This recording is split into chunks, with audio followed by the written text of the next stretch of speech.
The Geneva II conference on Syria has come and gone. The second round slated for February the 10th. Still on schedule, the Syrian government has announced that it will participate. This as senior U.S. officials, including the country's top intelligence official, James Clapper, and Secretary of State John Kerry, had confirmed that President Bashar al-Assad's position has improved over the past year. In this edition of the debate, we'll discuss other recent developments, like accusations by the U.S. and U.K. that Syria is delaying dismantling its chemical weapons arsenal, and the rejection by both the Syrian government and the Organization for the Prohibition of Chemical Weapons. Also, a surprising proposal by the U.S. to bring back to the table the inclusion of 5 participants in parallel talks originally proposed by Russia, to include Russia, the United States, Saudi Arabia, Turkey, and Iran. Despite the clamor of Western leaders and media accusing the Syrian government of missing a deadline to destroy its chemical weapons, Damascus has denied the accusations as unjustified. Syria's Deputy Foreign Minister Faisal al-Maqdad says his country is doing its best to comply with the timetable and destroy its chemical arsenal. According to the Syrian official, Damascus so far shipped 2 batches of the weapons to the Syrian coast, and the second shipment was intercepted by fire from terrorist groups. Maqdad reiterated the government's commitment to destroy its chemical arsenal despite difficulties caused by the foreign-backed insurgency. The Organization for the Prohibition of Chemical Weapons, OPCW, which is overseeing the destruction operation, has also admitted the process has been slowed down by security concerns. Through the port of Latakia, we've recognized consistently the constructive cooperation of the Syrian Arab Republic. Equally so, you'll recall this morning, Secretary General has said intermediate milestones have not been met, but delays are not insurmountable, and that we think the deadline of 13th of June can be met. All equipments and requirements are in country. There is an expectation of swift movement, safe and secure, naturally, noting the security conditions in country that are volatile and precarious. Under a deal brokered by the US and Russia last year, Damascus agreed to turn over its chemical arms by June this year. That agreement has even boosted the stand of the Syrian government and made the US intelligence chief recently confess the strengthened position of President Bashar al-Assad. Well, the prospects are right now that he is actually in a strengthened position than when we discussed this last year, by virtue of his agreement to remove the chemical weapons, as slow as that process has been. The recent Geneva talks between the Syrian government and opposition ended in no results in the absence of Syria's close ally and a major regional player, Iran. Now, more talks are scheduled for February the 10th. During his Tuesday's visit to Moscow, the leader of the Syrian opposition, the so-called Syrian National Coalition, said the group would participate in the next round of Geneva talks.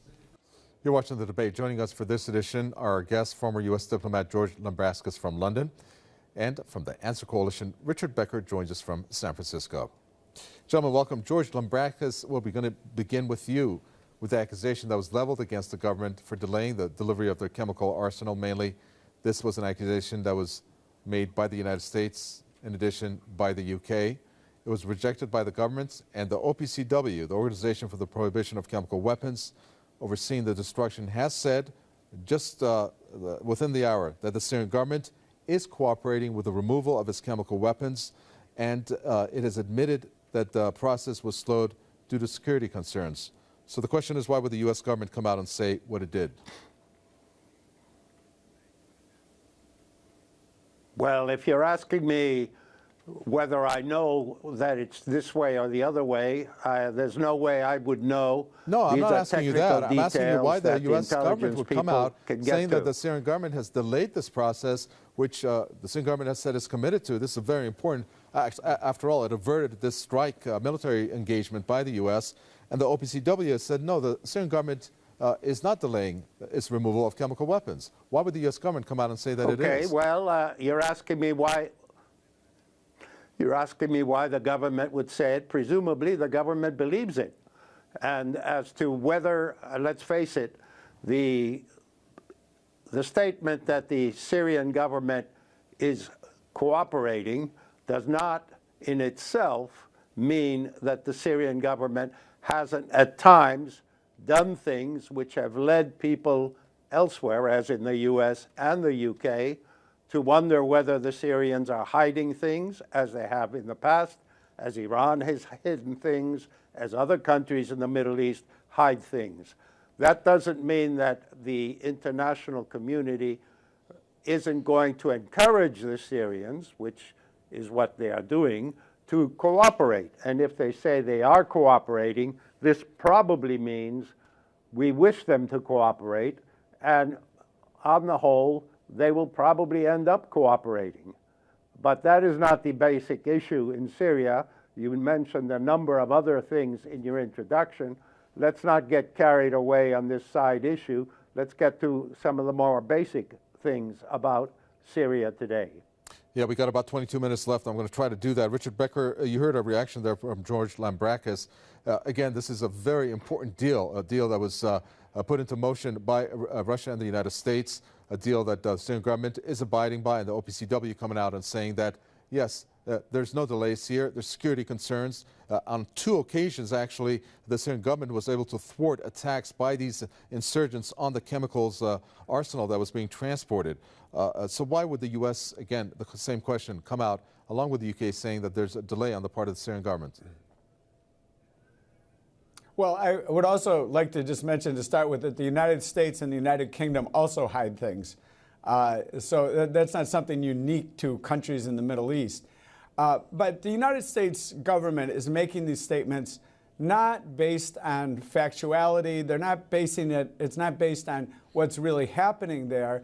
It's based on trying to keep going the momentum, the momentum of the case that the United States and its allies are building against Syria and have been building against Syria, putting all the blame for what's happening on the Syrian government.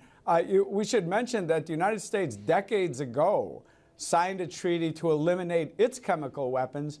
It has not, and it has repeatedly sought extensions of time to do it. And now they're talking about that they might be able to destroy their chemical weapons by 2020 or 2021. And so we see in the situation with Syria that it was about 4.5 months ago that an agreement was reached for Syria to destroy its chemical weapons.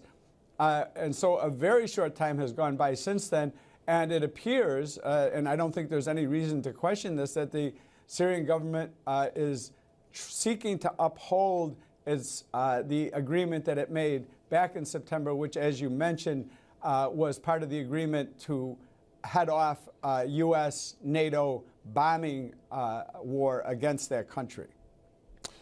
Dr. Lambrakis, let's get to some of the more important issues in this case, given the Geneva II that wound it up there in Montreux and then Geneva, and now it's going to be held on February the 10th. We have 2 commitments in terms of attendance, both from the so-called divided SNC and, of course, the Syrian official Syrian government delegation. But in addition, there's going to be a broader representation of these Syrian opposition groups, which includes groups from within Syria. And it's interesting that this was a demand that was made by the Syrian government and now agreed by the divided SNC. Do you think that this is going to lead to some, at least hope to resolve this deadlock over this war on Syria that has been going on? Well, the problem in Syria has to do with the people in Syria, primarily, the people in the Middle East next to it, and then, of course, the great powers, such as the United States. Whether this can all be brought together is a very problematic thing, but we hope it can work out. Now, the suggestion that Iran, Saudi Arabia, and Turkey added to the United States and Russia try to assist the 2 parties who are having a civil war to reach some kind of an agreement that doesn't completely destroy their country is intended to be beneficent. It's intended to save lives, to make lives of Syrians much better. However, whether or not Assad, in his effort to stay in power, decides that showing more of the faces of people who are fighting him, because he knows that a number of the people who are fighting him may be sort of Al-Qaeda, Salafist extremists, and he hopes thereby to turn off the world, particularly the Western world, from assisting the people who started the battle against him, simply because the Assad regime has been in power so many years that they forgot about economic needs of their people and have now become a brutalizing regime rather than trying to meet the needs and stay in power the right way, not the wrong way.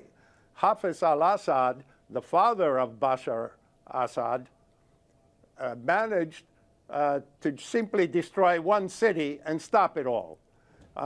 However, Bashar is not quite so good, and he tried to destroy wherever he could. And frankly, that's why the world has turned against Bashar al-Assad and his regime.